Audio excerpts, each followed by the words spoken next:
So again, welcome all. Uh, let's start this session. The theme of this session is the financing of urban cities and challenges. I quickly introduced as the panelists and the dignitaries. So this session chaired by Dr. Vijay Kelkar. He is Vice President of Pune International Center. So I will keep this the introduction very short so that we will have the more time for the discussion.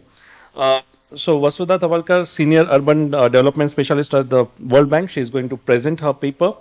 Dr. Ravikant Joshi is a discussant. He is an urban finance and management specialist. Has worked India and abroad. Then Mr. Vidyadhar Phadke is one of the leading urban thinker of the country with a rich practice and teaching experience. So welcome all, sir, and we'll hand over to Kelkar, sir. Thank you, Vishal. I'm here as an example of Gresham law, and Dr. Siddharam Kunte, who was supposed to chair the session, has suddenly had difficulties to reach Pune, and so he has requested me to chair the session. So I will follow the good example of Gautam. Gautam gave a target outcome of this conference of discussion. So I think we should stick to that. I'll only add one more, if we can, is whether we can come out with some concrete recommendation which will come out of this conference. And I'll give briefly tell you why. And now the 24 elections are coming. And this considering that last session was the political process has to be reactivated. So we can make some proposals for political parties to be adopted in their manifestos. I learned this lesson because one of the reasons why GST got implemented was because I took effort that time to ensure that it found place in BJP or India manifesto. Also, I started seeing that time with UPA people in their manifesto also. Probably played some role. I'm not sure that's the only thing which works. So it is important to get political processes, and I attach a lot of important manifestos because they do take seriously. I was surprised that they do take seriously. So let's find a way by which, and I was also sort of encouraged because Kumar is also sitting here, our major thinker, political thinker. So I think his presence also here. Let's ensure that we get in something at some point of time. So we can find a way of national discourse, political discourse. And I was mentioning somebody that because of the changes in census, now the weight in all the houses are going to change in favor of representative of urban areas. So we have some openings possible. So I'll stop that and I'll invite our first speaker of this session, which is our distinguished speaker, Yolis. Thank you, Dr. Kelkar. I first want to thank Dr. Kelkar and PIC2 for having given this opportunity to present. I'm Vasudha Thavakar. I'm Senior Urban Specialist based in the New Delhi office of the World Bank. I largely work on civil infrastructure projects which the World Bank does. But over the past few years, we have, so while we intrinsically work on municipal finances also when we do these projects, over the last few years, increasingly we have been working on land. Land, how that can be leveraged as a means of municipal finance or in general the strength. So my presentation is really going to be focused on strengthening municipal finances through improved urban land administration. With me, my colleague Mika is joining on audio. He's the lead land specialist based in the Singapore office. So he's also connected via audio. So just checking. Mika, are you connected? Yes, indeed, I'm connected. Pleasure to be with you. Great. Thank you so much.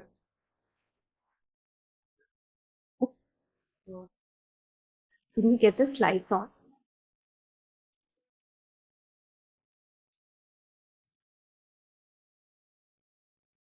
So importance of land and land records for the economy. We know land really hits or influences majorly the financial sector, how the environment, urban development, private sector development, housing, agriculture, all areas are influenced by land.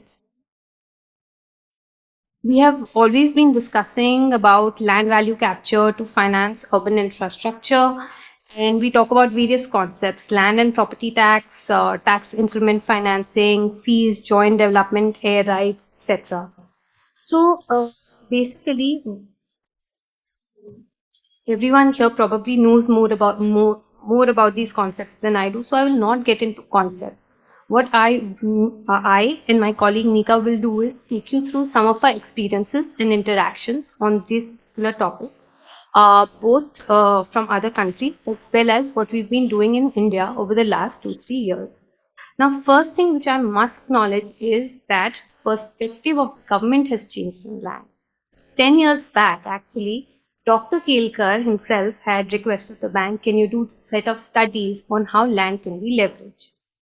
And because of his influence, we were able to meet a large variety of people in the government, from ports to corporations, shipping, railways.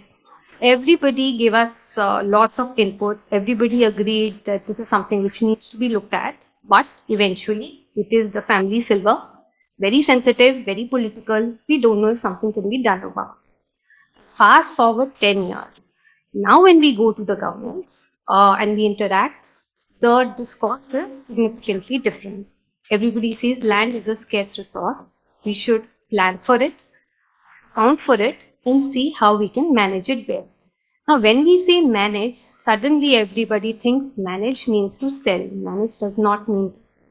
When we say manage, we mean can we have proper record? Can we have an inventory? Can we see how these are being utilized? Can these be utilized for best public purpose? And then, of course, can these be utilized to increase government financing? So, on this presentation, we'll talk about two areas. One, the land policy overall, and two, land records. Somehow, in our work in the last 2 years, we have seen that land records is not much focus on that, and there should be focus on that. So, pretty much half of our presentation is going to talk about land. 3 years back, how this all started was 3 years back, DIPAM, that is the Department of Investment and Public Asset Management under the Ministry of Finance, basically approached the bank and they said that, we have all these public units and they have all this non-core land line with them. Most of these are in city centers, which were earlier peripheries. Now they are very, very valuable. A lot of this land is in Bangalore, Calcutta, Chennai, Mumbai. And of course, there are issues between the center-state relationship, but here is all of this line and how do other countries manage. So that is sort of how our journey started. And so they said, what can we do about this? So we studied and presented to them various countries, Britain, South Korea, Australia, Canada, Finland. We also looked into several Indian agencies which sort of use or plan for the land, the Railway Land Development Authority, the NHAI, CIDCO, and DMRC, Delhi Metro Rail Corporation. So, while doing all of that, what we learned was that there are these key fundamental problems and there are these certain policies. So, while whatever the government may do, you may have the best agency or department trying to do something, but till there are some broad policies backed by legislations in place, things may not move. I'm just going to pinpoint a few problems. So basically, no line ministry, public agency, SOE will admit they have surplus or underutilized land. Under pressure, they can be forced to identify a few non-core assets, and if you do a campaign saying you have to give up or basically identify some surplus non-core assets, it will yield one-off results, but it's not a systemic process which is happening. So what we really need are policies and incentives to encourage maximization, research, and come to effective solutions. What are the policies which government really needs to sort of set the stage? Government needs to adopt policy which identifies the circumstances in which government will own land in building assets and why. So many countries do that. Australia, Canada, they have a set of legislations that If you are, so every year they need to account for their land and they need to say that A, B, C, this is why we need to hold it. Public agencies should be made aware that government land is not free. So there are a lot of agencies just sitting on this land, but had you to pay rent, you would probably not be using that land. In fact, in the UK, government agencies are to pay rent on, their office space, etc., which forces them to sort of optimize what they are using. And there needs to be clear process by which surplus underutilized land can be offered for alternative solutions. So for example, in Canada, you have a process flow. If this is underutilized land, can we ask other government agencies, do you need them? Can this be used for other public purpose? Can there be a park? Is there a strategic use for this? And then if it doesn't match through any of these 5, 6, 7 flows, then should we hold it for future use or can we lease it? Can we sell it? So basically there needs to be a systematic process for it. So Land Use Victoria is it's an agency, it's a government department which was formed in 2016 in Australia. And what they do is they have two units or arms, if I may say so, Land Registry Service and Strategic Land Assessment. Now they do all these host of service, land registrations, valuations, etc., and all of that. Now, why did they set this up? They realized basically that out of all the land which in the state government owns 50% of this land base. That's about almost the size of West Bengal, and it's worth 300 billion. Can we use this better? Can we plan for this? And what should be the strategic policy context? Basically, that the public value is maximized and there is accurate information and there are clear government policies. So the key takeaways are 4 key takeaways. First, long-term value, what will deliver the best public interest. System-wide strategy, consider the opportunity cost. Should you monetize it? Should you lease it? But before all you do any of this, there's the digital aspect of it. Is there an accurate record keeping of the land basically? So the focus really is, like I mentioned earlier, on the management of land, how this can be leveraged. So DA, for example, has a the Department of Economic Affairs under the Ministry of Finance. They have something called the National Infrastructure Pipeline. Here they take core assets like transmission lines of electricity or NHAI highways, and they do long-term lease of 30 years to generate revenue for the government.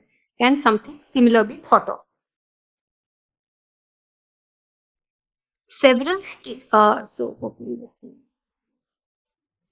so in all of this, many here may be aware that, so like I mentioned, we studied various countries, but the one sort of which fitted really well for the Indian context was Australia and Canada, probably because of the federal nature of these countries, and also Korea actually. But I'm just picking up Canada Lands Company here. Canada Lands Company is a crown corporation in Canada, and it assesses excess land which all government agencies have. Then it works with the municipal corporations, basically on building bylaws, etc. And either you lease it or you sell it, and there's a revenue sharing model. Basically.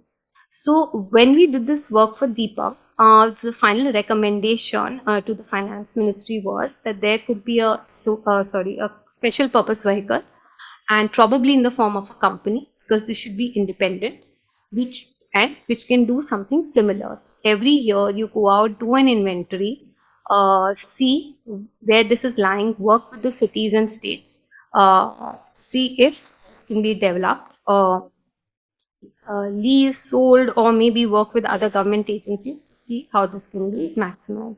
So this the National Land Management Company has actually been formed in 2021.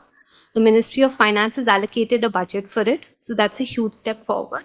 And now it has moved to the Department of Public Enterprises. So we will see how it moves forward. So while we were doing all of this, the question arose, and with the center, the question was, so do you have a list of what you own. Do you have land records? And we started also speaking to states. So we started speaking to states and when we started speaking to states, there was a lot of interest on land records because land records has significant implications both in terms of state revenue and also revenue for the urban department. So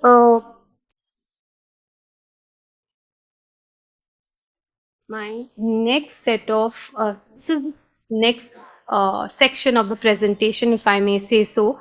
Basically, what would be a good land records management system, and how can we get there? And what would it mean for improved finances, both at the state level as well as the local level? And in several sections, I will also request my colleague, Mika, to pitch in. So I'm really not the technical person on land because I'm a novice here, but I'm going to try and do my best. So basically, first, what does a modern land records system mean? It, in a crude way, it would mean you have a digitized cadastre, linked RORs, plot maps. All these importantly should be geo-referenced. Geo-reference means when you pick a spot on the map, you should know where this lies. Then this should result in a searchable, queryable database. Today, if the state wants to look up how much does the Ministry or Department of Education have, they should know. Or that in this particular area, I want to know how much public land is there so I can plan for it better. They should know about. So we in this area, we have worked with or interacted several countries, and we looked at several examples: Turkey, Japan, South Korea, Scandinavian countries. And there are two ways in which you can really do land records and the modernized land records. One, you try and say that this has to be absolutely perfect and everything should be marked right down to the last centimeter correctly. That is what Japan is trying to do. Apparently, they've been doing it for 20 years, I understand. They're still not able to complete it. And Turkey has tried to do it. They've accomplished a lot of it, but it's taken them a lot of money. What usually many countries are now doing is a fit for purpose. Basically, you get as good approximate land records you need for revenue purposes, rights purposes, etc. And then you update them on a transaction by transaction basis actually. This is what South Korea has done. This is what the bank is doing in Indonesia basically. So in Indonesia, they are doing a survey and mapping and this updation of land parcels. Every year, 5 million land parcels are being updated in the system. Initially, when the government was doing its own pace, I think estimate was that they had about 1,000 people working or 500 odd people working. And the estimate was again it would get completed in 15 to 20 years. But I understand there was, like we saw in the first, many people said in the first presentation, the political will has to be there. I think a new prime minister came on board and he said that I need this to be completed in 5 years. And that's when they started with this. Apparently now 10,000 people work on this on the ground every year because it is politically motivated, and they will likely complete this in the next 5 years. So basically what they are doing is there'll be an entire cadastre, a geo-reference system. There'll be e-services linked to that. All your building bylaws, property tax, registration, stamp duty, everything becomes online. Mika, if I may ask you to come in here, can you tell us a little bit on how this will impact revenue generation in Indonesia? Thanks. Yes, On the thank you. land. I hope you hear me well enough. Yes, we do. Thank you. I hope you hear me. Yes, we do, Mika. Excellent. Yeah, so a couple of presidents ago in Indonesia, the president asked the line ministries to tell him how much Indonesia had forest, how much agricultural land, how much this, how much that, where were all the permits on extractives and so on. and the line ministries were not able to provide an answer.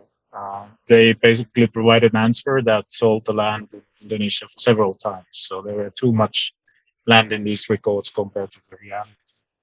And that changed the land registration work completely. So just like Vasuda said, by early days, 10 years ago, government used to do 1 million new land rights registrations a year.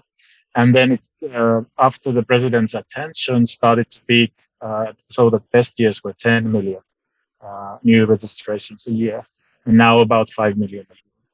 What it means that 10 years ago, the land registry of Indonesia had 46 million parcels in it, and now it's approaching 100 million land parcels. And in 2025, the goal is 126 million. What it means, obviously, is the country has all of a sudden transformed from being based on informal relations on land to formal relations on land. There are issues there. It's not perfect, but informality is reduced dramatically. And and when this is all digital, it's all georeferenced and connected to Indonesia's OneMap system, then you can also start to put different data sets connected those to land rights. You can also work on the valuation much better than ever before. So you can connect valuation to land rights and properties. And as the next step, there are now pilots in place for improving the valuation system. So getting into a situation where in Indonesia, for the largest part in all non-forested areas, you can point into a land parcel, know who owns it, and what's the value of the land parcel, and what sort of building is in there, and what is the value of the building. The country is not yet there, but it's marching to that very determinedly. And I think in the short term, the impact will be in the property market, which will be now formal instead of previous very largely informal. And then in the midterm, it will start to have major implications to revenue, also recurrent revenue, recurrent property taxes. Current immediate impact is obviously the transactional taxes, stamp duty, and the like. So it is a work in progress, but all it needed was the president's attention. Before, all registration was done in-house by government surveyors, but because they couldn't produce that many in the end, and president wanted, then the whole system was transformed so that currently some 7,000 or what private, one person, two people companies are doing the registration on small contracts for the government. I hope it clarifies. Yeah, thank you, Mika. Thanks so much. So, moving on. So, over the last 1 year, we've actually been talking to a few Indian states, the Department of Finance and the Revenue Department. And so, what we see is that many states have made steady progress and headway into the land administration system because of what DOLR programs, and there has been a lot of digitization of record of rights, land plot maps. In parallel, what municipal corporations have been doing, as well as other local bodies, they have digitized and moved a lot of their land and property holding records online. And there's a lot of GIS survey being done, primarily for property tax. But land has not been georeferenced, and what states don't have is they don't have high resolution maps which are jointly used across departments. If land is registered, does that go to the mutation department? Is it linked to deeds? Will it be linked to the urban department? That is most likely not happening. Then the land system disintegration and data coherence also hampers, of course, other planning, trading, investment, and like I already mentioned, revenue collection. So we have had some discussions in a few states. We'll just give you a couple of examples. So in one state, basically, the focus is that how do we use this to improve urban finances? How can we basically increase property tax? So we are trying to do that via valuation and collection of sizes. And so this basically work on the property tax register database, will comments, ownership, property transaction records currently are not integrated with the urban cadastre map, but the project hopes to do so in some time. This is targeted via the one map sort of system which we were explaining, which Indonesia has already implemented basically. And what this should result is improved property tax and buoyancy. Easy to maintain the property tax register because this maintenance exercise is done. And improved also urban service delivery collection for water supply, etc., and other services. These are usually linked to the property tax. Mika, do you have any additional insights on the Punjab municipal revenue side of? Thanks. Yes, a study was made on the extent of property tax record and property tax map and also collector rates. And then in parallel, looking at the same from state level systems. And in result, the pilot is being launched with the city of Ludhiana to actually try to bring these things together so that they wouldn't be perhaps state record on land, municipal record on land, and a gray area in between them or perhaps overlap. And more so in mapping. So in the city of Ludhiana, there will be an attempt to bring into record of rights and property tax record and MOSA maps and the property tax map and try to unify. And the same, and when this is being done, and obviously it needs field verification and where there are overlaps and possible differences, there may have to be some legal actions as well. When that is completed and the data is all digital, it will be on georeference base map laid over that. Then there will be also an attempt to pilot new ways of systematic valuation so that the collector rates will be closer to the market value. It's not necessarily going to be quick to apply new rates to recurrent property taxes. The immediate impact is can be expected from transactional property taxes. And then over time, the city of Ludhiana will have better access to real market values on land and can also then reconsider its property tax instruments. But the immediate benefit will be that once you bring in together the deeds registry record of rights and property tax records, you will have a self-updating property tax record. You don't need to anymore periodically collect the fiscal record for property taxes. It is self-updating transaction by transaction. That's the future. It's not very near, but it's coming. Hope to clarify, Sushila. Thank you, Mika. We'll move on to my last example.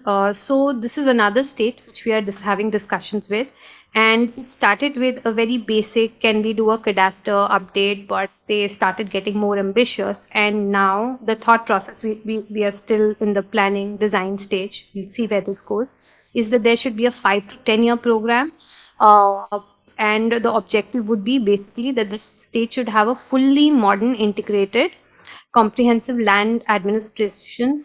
So what does that mean? That means you have a universal base map which is used across all departments, a digitized records of right and plot maps, a land information system, and a land value zoning map. I'll just take you through 3 components very quickly, and we'll probably just talk about the second and the third.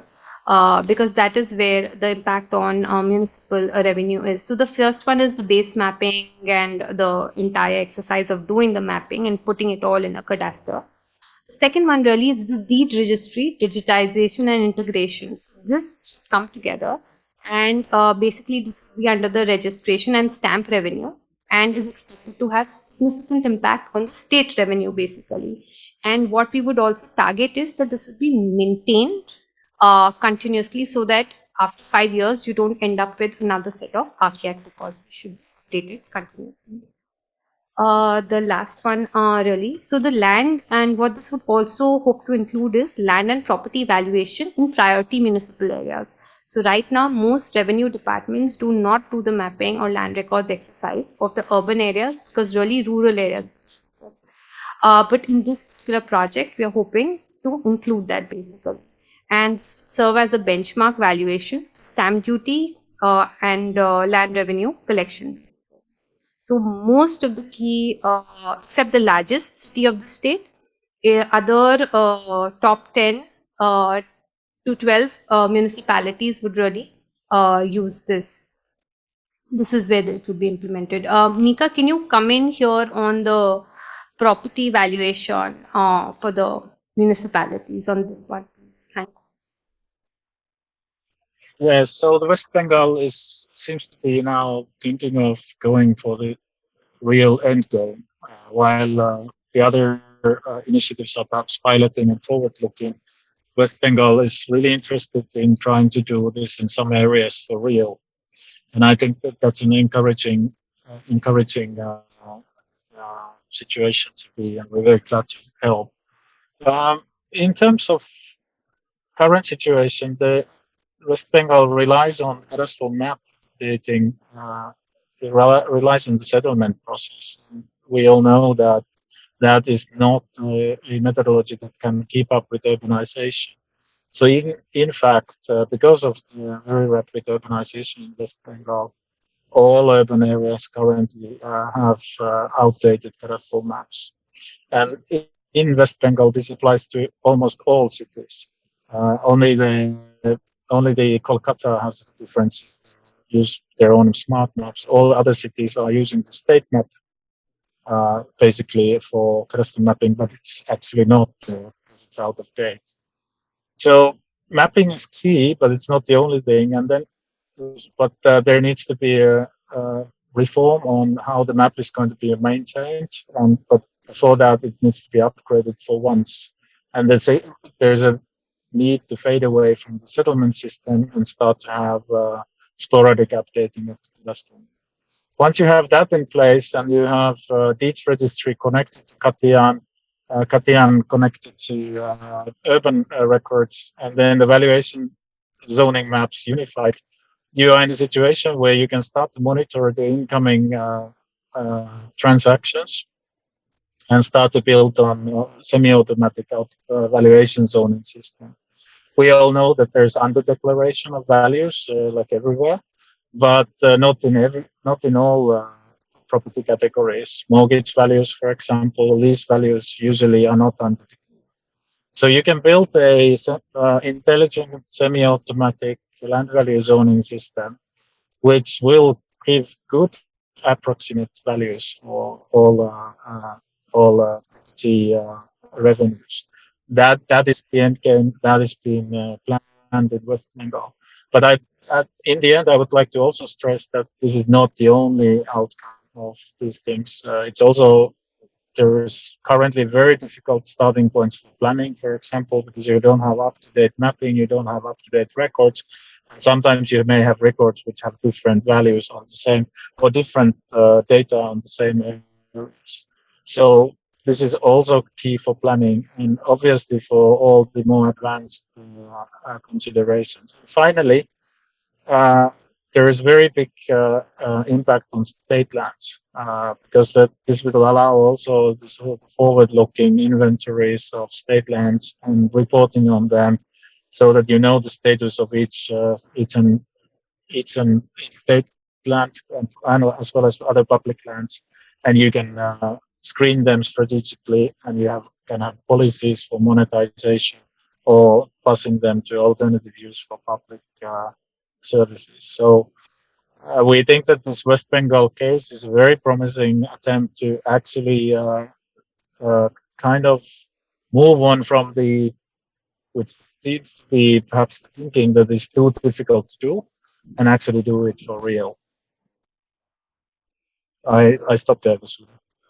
Thank you, Mika. So just to conclude, so basically what we wanted to focus on land because most of the major cities in India, we, for example, did an inventory of one that is Ahmedabad, and we see that 40% of the land in the core city area is owned by various central agencies. So this is an aspect which needs to be looked not just from the, as Mika said, from the finances purpose, though that is a big part, but also the greater planning and public good purpose. So just an open-ended, can we invest time, money and effort to have good land records for better planning and financial management? Thank you. Thank you, Vasudha. Now, friends, we have now, according to timetable, only 5 minutes, but I'm going to borrow 15 minutes from a lunch break. I'm going to borrow from my own time for 10 minutes, or 20 more minutes, so please bear with me. Our both speakers will speak for 15 minutes as no, 10 minutes, sorry. And then there will be 10 minutes of discussion and I'll take 2 minutes. So let me invite Dr. Doshi.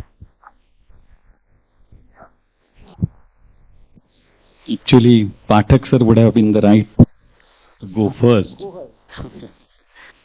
No denying fact that we need whatever Vasudha described, different best practices in the world for land records management, and actually she gave the definition that land management means not selling the land, but basically managing it strategically to further the growth and to get the desired growth, land form or city form of a city.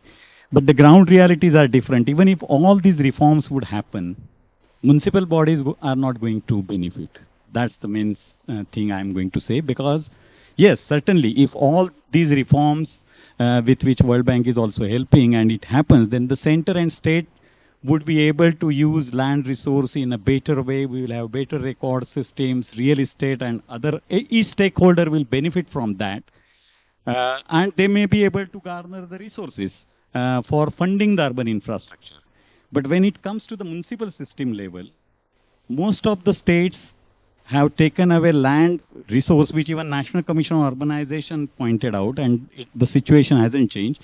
With the creation of development authorities, land has been taken away from the cities. So municipal bodies do not have much control on the land.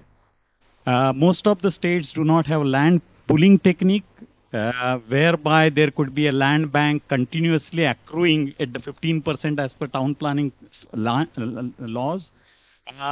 So cities has to go for the land acquisition, and in Pune itself you can see many of the roads 2 lane, then 1 lane and 4 lane, because that developer, if he doesn't develop his land, municipal body can't twist his arm to get his land vacated. Otherwise they will have to go for the land acquisition. So that's the ground reality in most of the states, and in those states also, even if this will happen, development authorities first have a maximum land. Then you interestingly pointed out Ahmedabad. Yes, Gujarat has a very robust land pooling system, correct? And therefore cities are empowered to do the town planning scheme within their statutory limits. Outside is the development authority. There at least that role playing is very clear.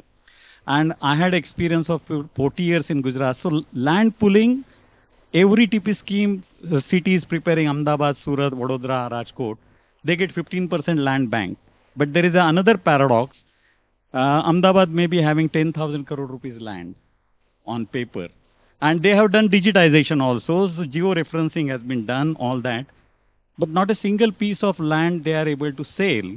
And everywhere in any city I go, when I meet, out of interest, I also meet development authorities and I ask one question. Are you using land strategically? Means to further particular area where you have land and you develop it in a very strategic way so that the entire area get developed nicely. So none has that kind of a capacity, that kind of a vision and that kind of a strategic plan, land use strategic plan. We do prepare DPs and all that. Of course, Pathak sir will correct me. But in Gujarat particularly, all the cities are sitting, because recently we did study for World Bank on Ahmedabad and Surat. They have huge lands and continuously that land bank is increasing. But land bank is not put to the use.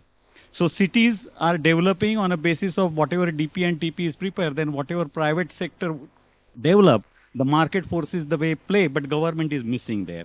But that is a one-off case where cities have land and can benefit by using this.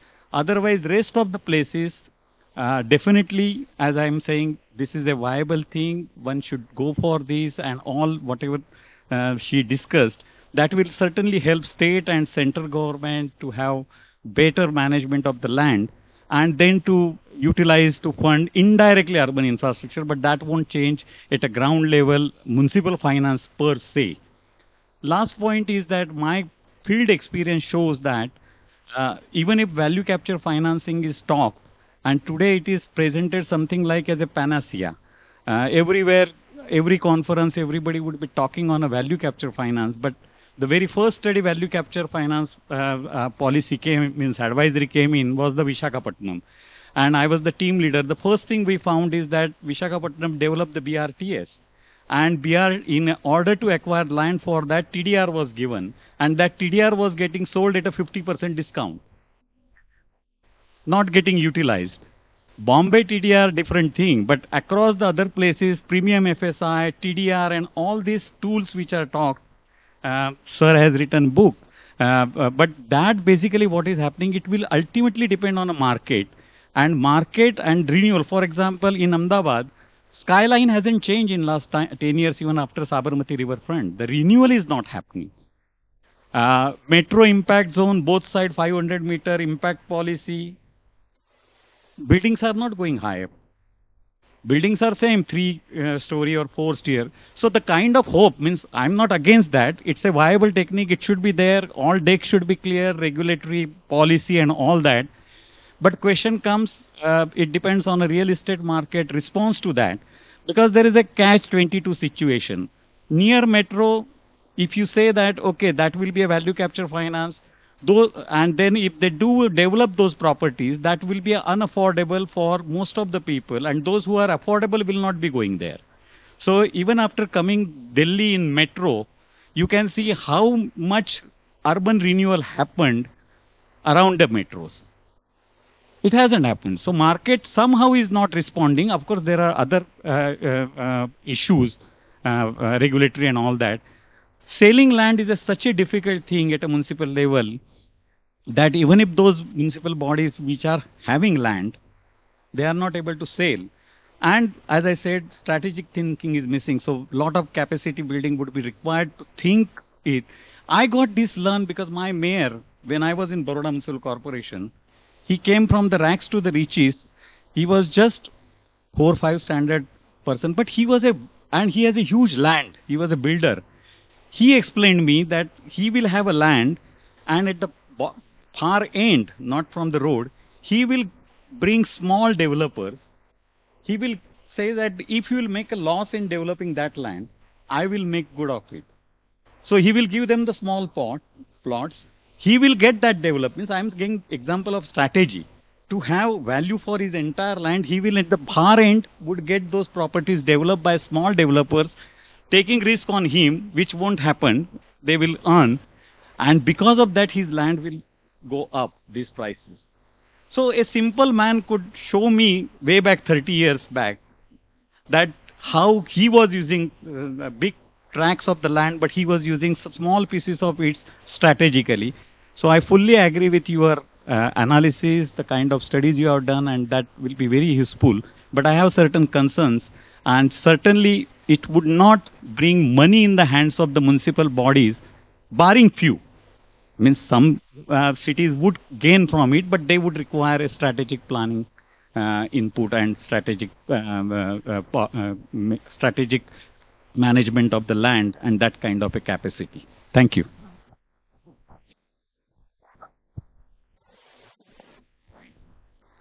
Thank you, Dr. Doshi. Now I invite our next speaker, our distinguished professor, Arthur. I wish to make 4 points.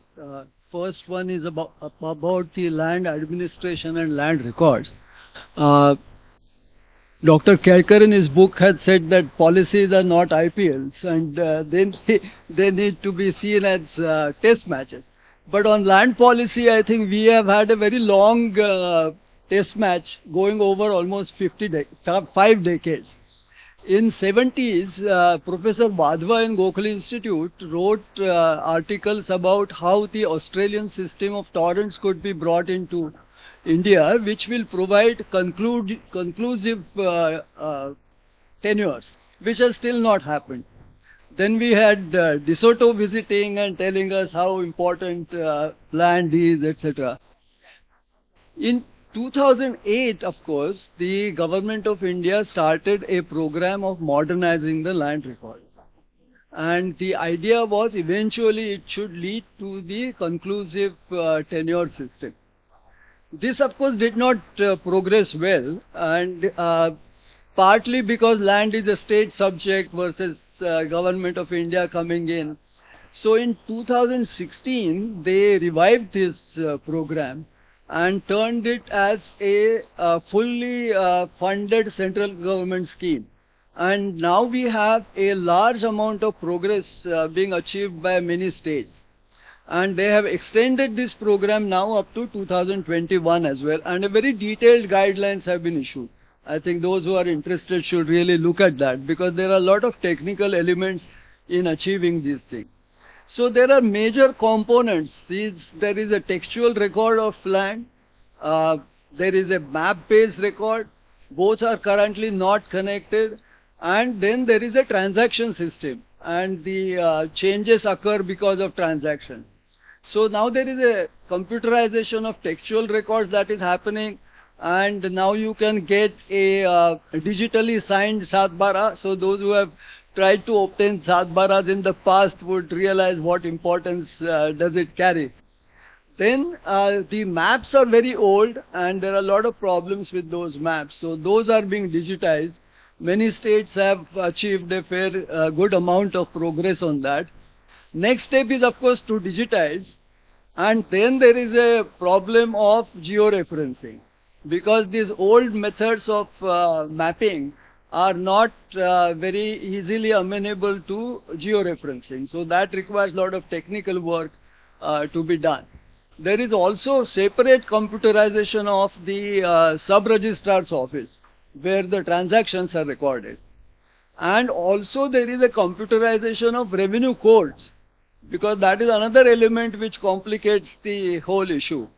So if once the computerization of these verticals are done, the next big challenge will be how to integrate all. So like he was mentioning the town planning schemes in Gujarat, even after doing the town planning schemes, the final plot owners, before they get the Satbara, it takes quite some time. So, but it still happens. I mean, Gujaratis always try to find out ways through this. So it doesn't affect, but in terms of theory, that process takes very long. So hopefully, I think this is on the path and one will achieve that.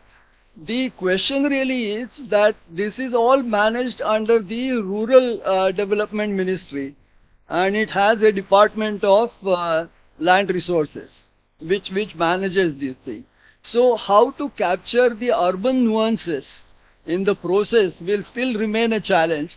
And how the building permissions and building footprints and building volumes will be captured in these common cadastre maps and other things will become a big challenge. Eventually, I think planners should be possible for them to visualize a 3D city because if you have the footprints and the volumes and good scale maps, it should be possible to look at them in 3D. But that is on the side in terms of what is currently happening.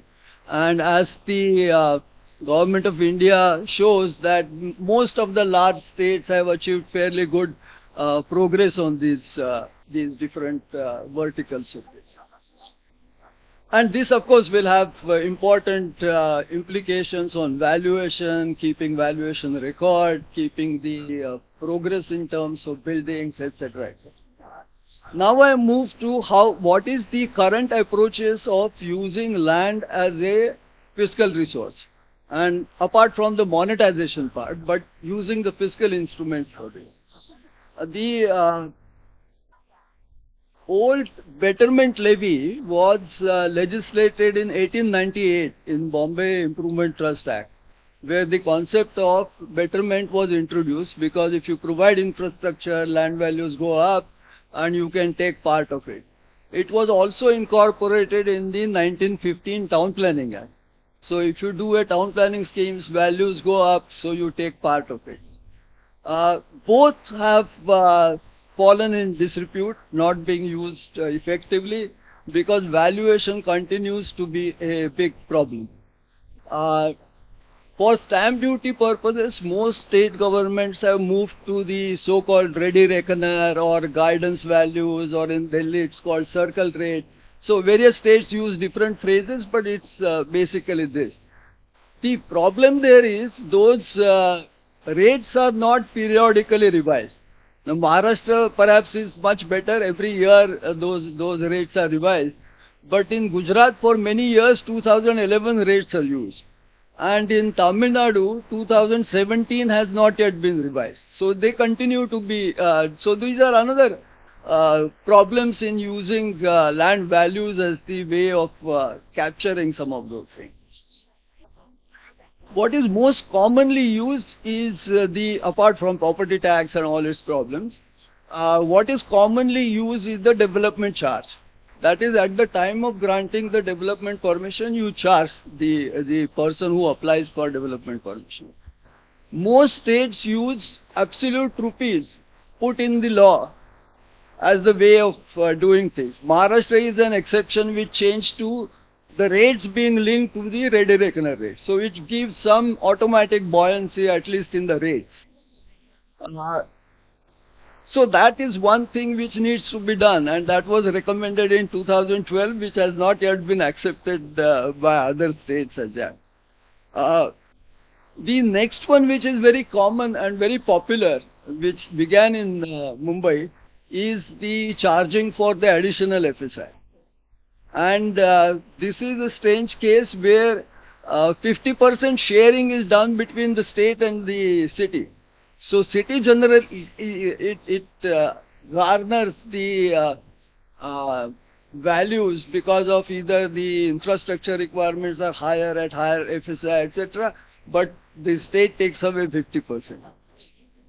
And many times the language used is sale of FSI. And that is not what Indian laws permit, because the development rights is an intrinsic part of the land rights. So one who owns the land, he owns the development rights as well, because the definition, legal definition of land is land includes benefit arising out of it. And this phrase is used in all laws related to land, whether Land Revenue Code, whether Town Planning Act, whether Land Acquisition Act, so wherever it is the case.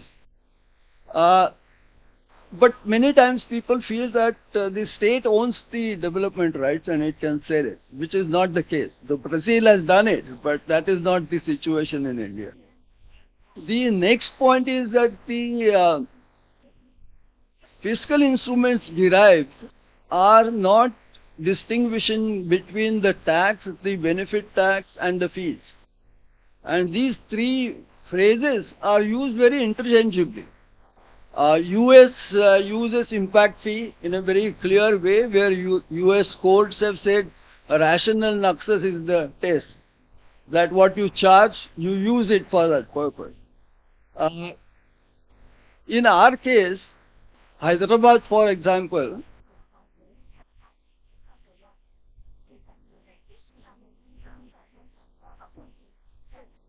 uses the phrase impact fee, but it is uniformly charged in terms of rupees per square meter for the buildings which are above certain height. In Ahmedabad, impact fee is used as a penalty for regularizing the unauthorized development. So I think people tend to use these phrases in a variety of ways without having the distinction, and in many cases without having the legal background or legal framework for that, despite Supreme Court judgment. This Mumbai case of FSI, extra FSI by paying, it went to Bombay High Court, and the arguments were against FSI, but court said that where is the provision for charging for extra FSI, and there was no provision in the act. So it was struck down, and then Maharashtra amended the act retrospectively from 1966 to allow such charging being to happen. So I think this using land for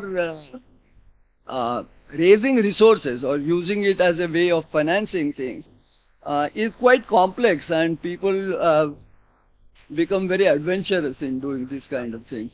Tamil Nadu, for example, levies these FSI charges without any provision in the Act, despite the Supreme Court judgment of something like 2008 or 9 in case of Ahmedabad and repeated in case of Mumbai. So I think there probably needs to be little more capacity building in terms of who drafts these legislation and and how it's implemented. The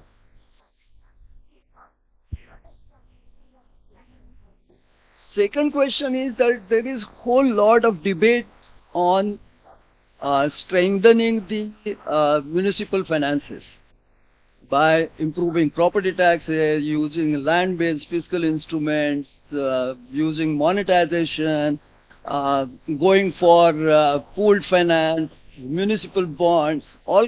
This is all on the supply side, and none of them have really had any dramatic success so far. So why is it so? I think the problem is on the demand side. Who wants to invest? Now, one procedural issue could be that in the 1982 Rakesh Mohan reports, we had recommended that cities should prepare capital improvement plans and corresponding finance plans.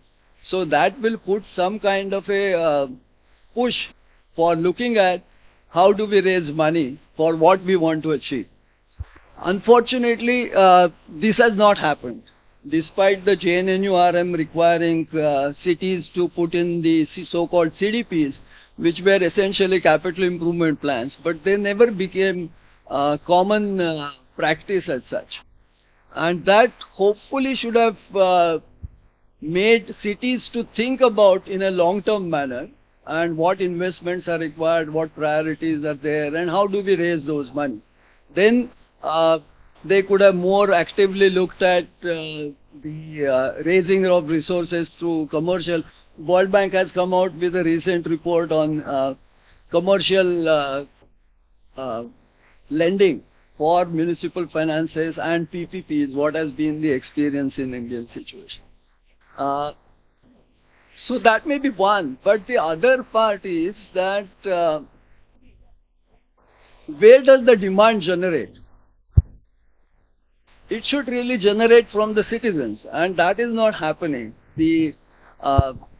Some 2 years back, there were a lot of floods in Mumbai, and there was this rap song which became very viral, where the girl was asking, BMC pe bharosa hai kya?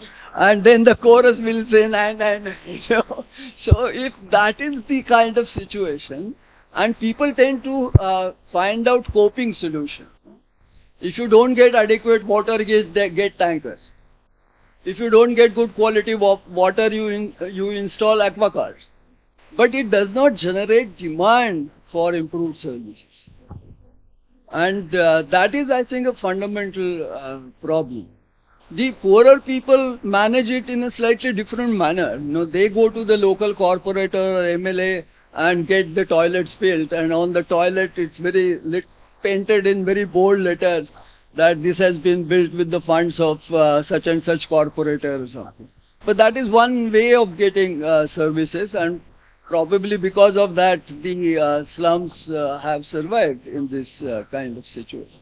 But how does one translate the citizens' needs into effective demand for services? And that is the area where probably more work needs to be done than on the supply side in terms of these are the ways of funding, and nothing really happened. Then linked issue is the trust deficit.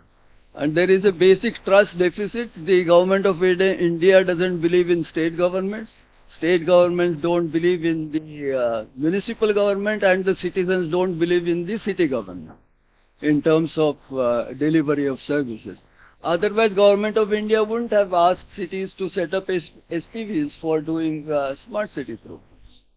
So there are very clear indications that there is a trust deficit of this kind, and unless that is also sorted out in variety of ways. The effective demand for services, and which then gets turned into long-term investments in infrastructure, would always be a problem.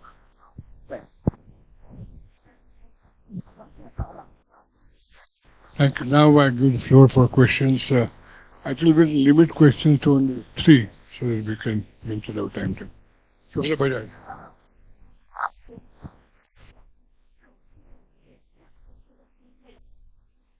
There's this huge euphoria around property tax that we will fill the gap, etc. To what extent we can pull it? Like I have done a lot of analysis looking at municipal finance and tier 2, tier 3, forget it. There's no economic base to what Dr. Phatak was saying, that demand, there's no demand. So nothing you can do there. Then there are problems with like categorization, that if you have smaller units, you just fall under the radar and then you cannot leverage that. So the number that I am looking at is roughly in the realm of like 25-30% of the on the revenue side. And there's this huge euphoria, which is implicitly actually building this justification around that key we should modernize, we should do all of this. And you rightly pointed out, none of it will come to the city.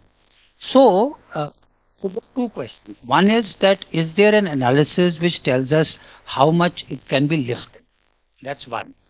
Second, how does it flow back into the city system in terms of improved services, socio-economic development, the choices, strategic choices that the city makes, which actually pulls up people. Like ultimately, if you are expanding or enhancing inequality, the system will collapse at some point.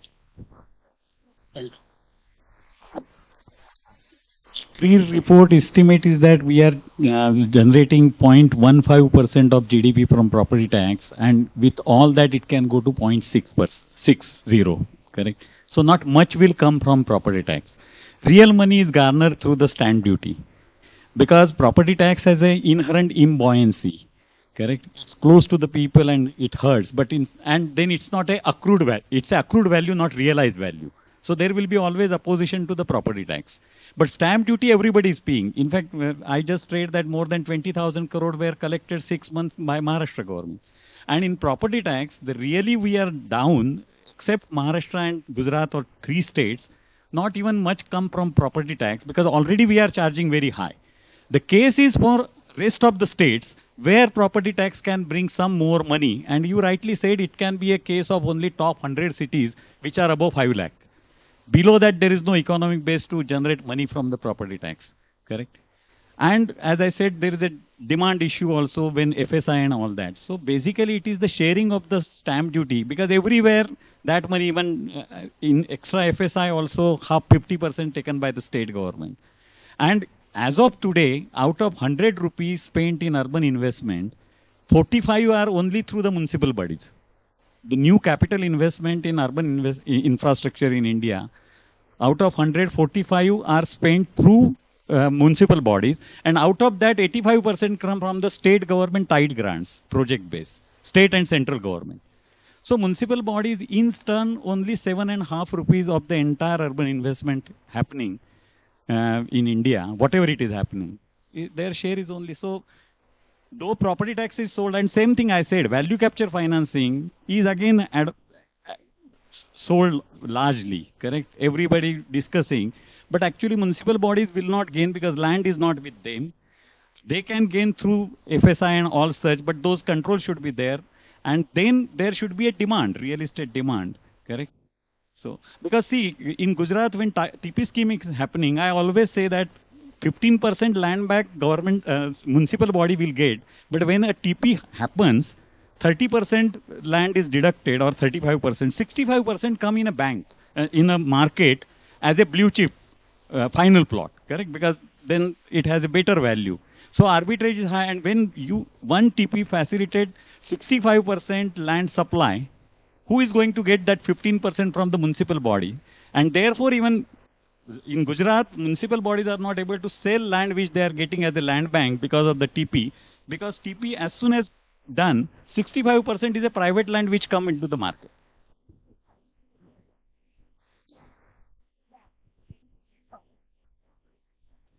Property tax is also a subject to a lot of political intervention. Last time when the elections happened, they assured that in Mumbai, all flats below 500 square feet will be exempted from property tax. Now, 500 square feet flat in Mumbai is not a poor man's house in that sense. And these kind of things happen, like in Rajasthan, they have no property. Punjab didn't have property tax for many years now. So, it's subjected to political exigencies. It's used in that fashion. The difficulty is then the shift takes place on the new development because they are easily captured. Unless you pay, you will not get the permission. So it's development charge, it's the premium on FSI, it's all kinds of things. It's stamp duty is against transactions. But what are you doing in that case is that you are charging the new home buyers far more than the existing stock of citizens. And that's a very unequal way of doing things.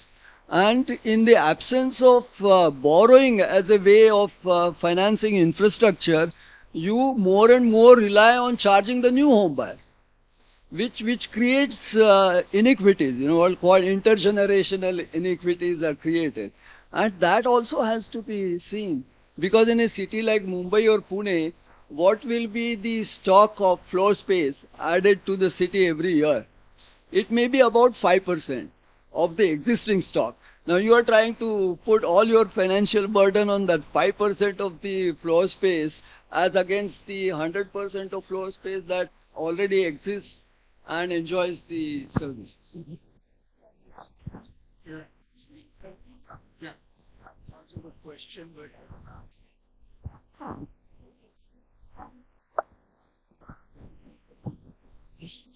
I think we have had an excellent exposition of the complexities that lie in the area of financing cities through land.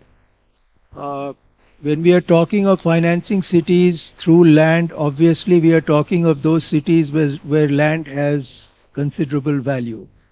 For the rest of the cities, it really doesn't matter. Unfortunately, at the same time, there are other issues that cities are also faced with. There are other challenges.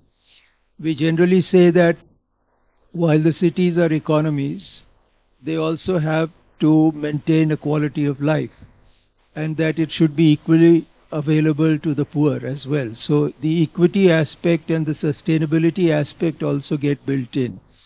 Now, we are looking at this mostly because finances are not available to municipal bodies.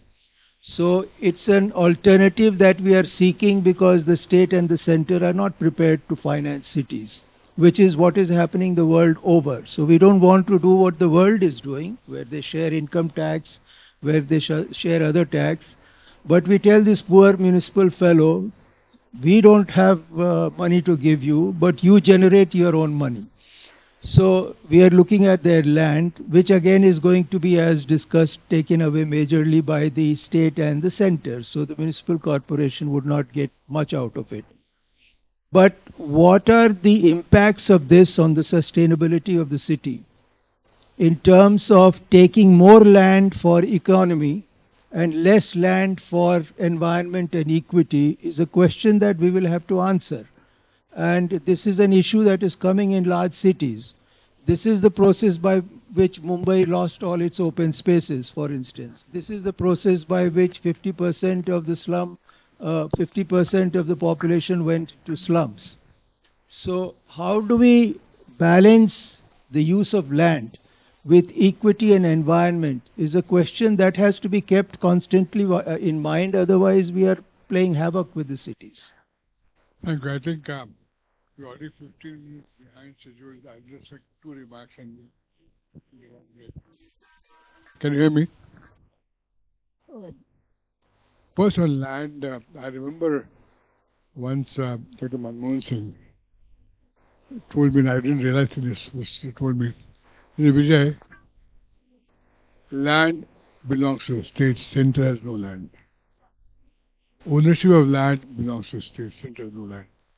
So I think if you really want to use land as a resource, the government of India has to share earnings with the state governments.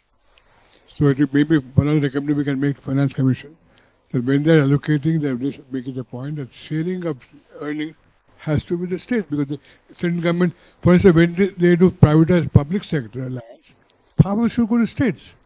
The largest landowners are the public sector, which are using inefficiently, which is the state land. State give it free. So when they privatize, so one I think I would suggest we make a recommendation that any land sales should be shared equitably with the state governments. The other point I want to make is, I'm a one-idea man. To my mind, lakh dukho ki ek dawa hai, namely GST reforms. I mean, so to my mind, all problems are solved for India if we just get the right GST. And one part of it is a simple GST, single rate. The second more important part is the sharing with the local bodies. It's a classic, beautiful tax, the consumption tax. It's very incentive compatible. Shared with the local governments, it improves both supply and demand for governance. Everybody is a stakeholder. So I think what I would suggest we should recommend to amend Article 263, I think, of our Constitution, which enable to have consolidated fund for the third tier. The problem is that there is no consolidated fund. Where would the money go? So consider similar like state governments, third tier should have consolidated fund, and the GST, which is the consumption tax, should be shared. So require one more amendment of GST, which I think 283 or 284. I don't remember the amendment number. It will be shared equitably with the third tier. But that will give resource base. Then they can go to capital markets. I mean, we made a simple calculation, if you same sort of use a capital base for raising resources with debt capital, you can have enormous amount of resources available to the governments, local bodies for investments. So I think, and if we bring in GST, abolish stamp duty, get real estate into GST, enormous improvement in land markets. Because today, stamp duty is the worst possible tax in terms of the efficiency. So there are enormous benefits if you go through GST reforms, both for giving more finances to the local bodies and also the third tier. So, as I said, I was brought up on the 73rd, 74th Amendment, which taught me 3 F's: functions, functionaries, and finance. So, to my mind, finance is a direct machina to do this. First, transfer funds. State government will will transfer functionaries, will transfer functions. So start with funds. So I think I would urge that we should have constitutional amendment, empower the third tier with their own resource base, and then we'll see the thing. So I'll stop with that. We are already taken away 15 minutes of lunch time. I think what we meet at 1:30.